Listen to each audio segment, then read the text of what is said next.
Wuthering Heights by Emily Brontë, Chapter 16. Recording by Ruth Golding.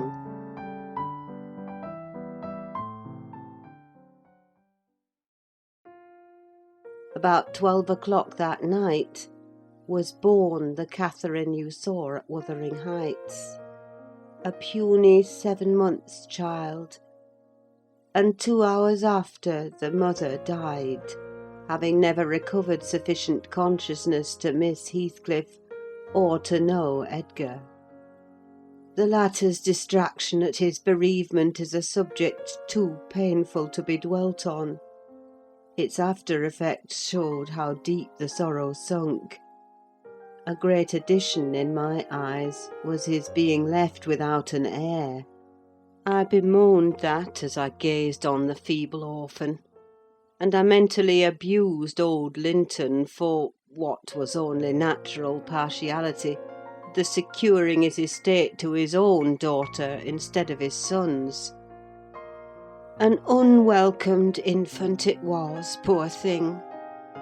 It might have wailed out of life, and nobody cared a morsel during those first hours of existence. We redeemed the neglect afterwards, but its beginning was as friendless as its end is likely to be.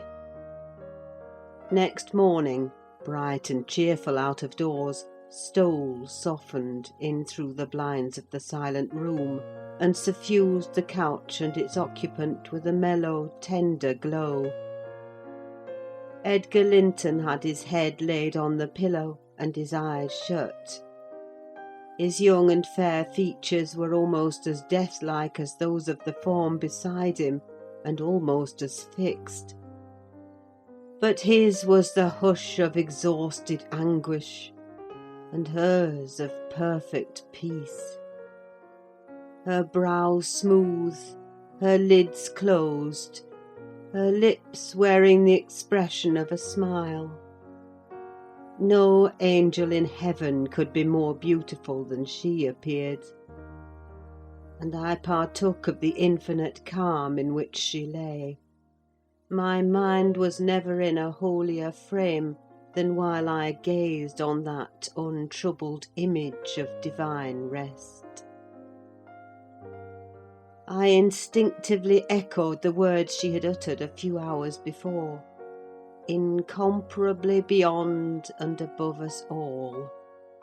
Whether still on earth or now in heaven, her spirit is at home with God.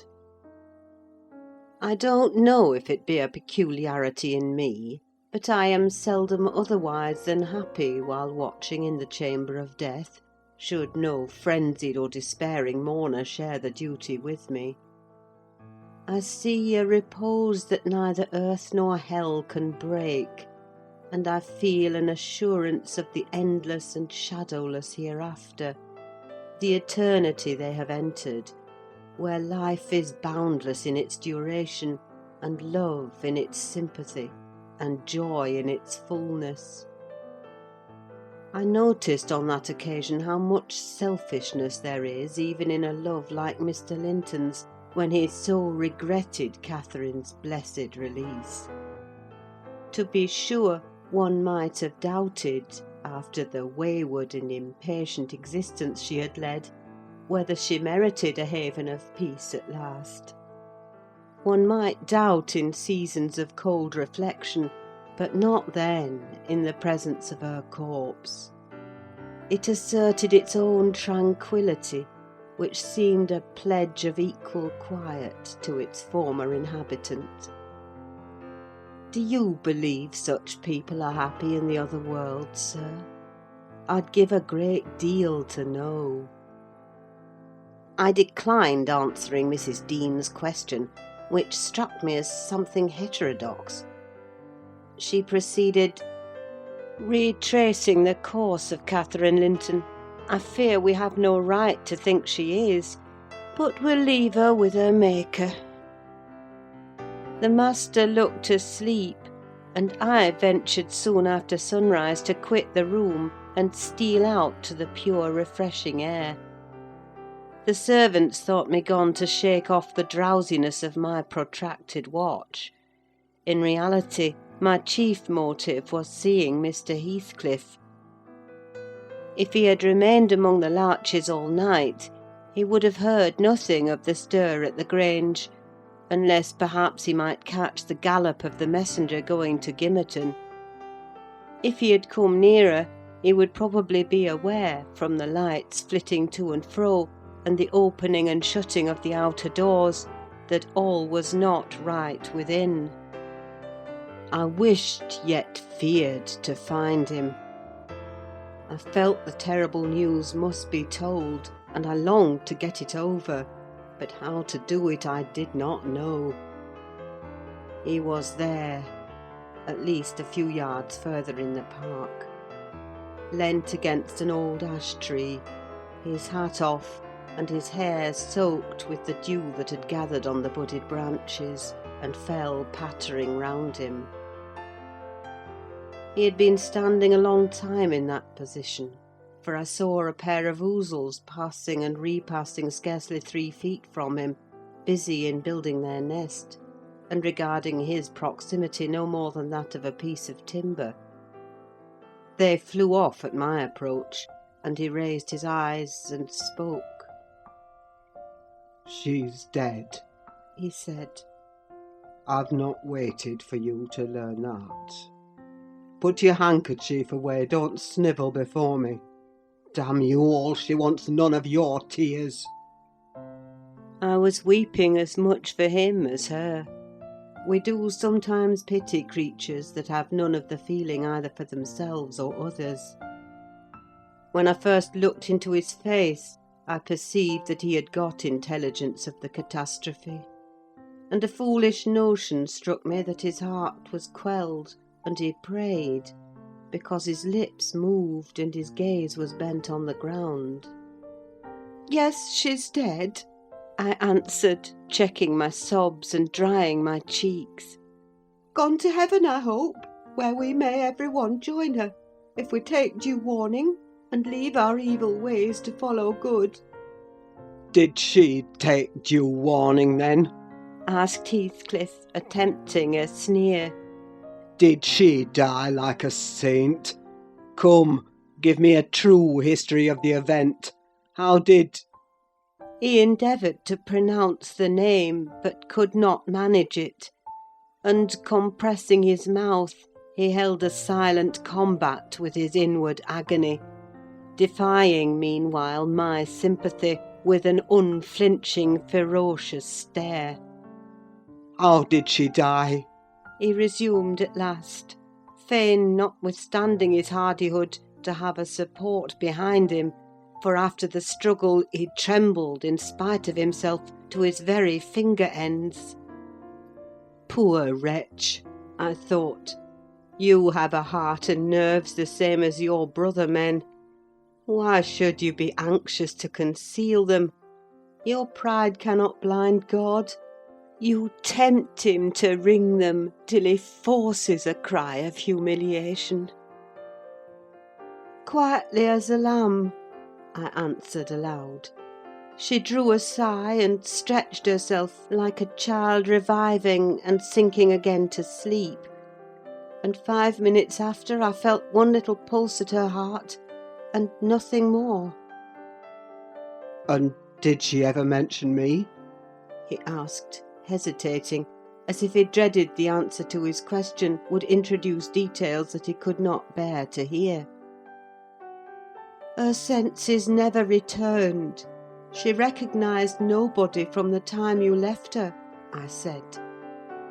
She lies with a sweet smile on her face, and her latest ideas wandered back to pleasant early days. Her life closed in a gentle dream. May she wake as kindly in the other world. "May she awake in torment!" he cried with frightful vehemence, stamping his foot and groaning in a sudden paroxysm of ungovernable passion. "Why, she's a liar to the end! Where is she? Not there, not in heaven, not perished. Where? Oh, you said you cared nothing for my sufferings, and I pray one prayer. I repeat it till my tongue stiffens. Catherine Earnshaw, may you not rest as long as I am living. You said I killed you. Haunt me then. The murdered do haunt their murderers, I believe. I know that ghosts have wandered on earth. Be with me always. Take any form. Drive me mad. Only do not leave me in this abyss where I cannot find you. Oh, God, it is unutterable. I cannot live without my life. I cannot live without my soul. He dashed his head against the knotted trunk, and lifting up his eyes, howled, not like a man, but like a savage beast, being goaded to death with knives and spears. I observed several splashes of blood about the bark of the tree, and his hand and forehead were both stained. Probably the scene I witnessed was a repetition of others acted during the night. It hardly moved my compassion. It appalled me. Still, I felt reluctant to quit him so. But the moment he recollected himself enough to notice me watching, he thundered a command for me to go, and I obeyed.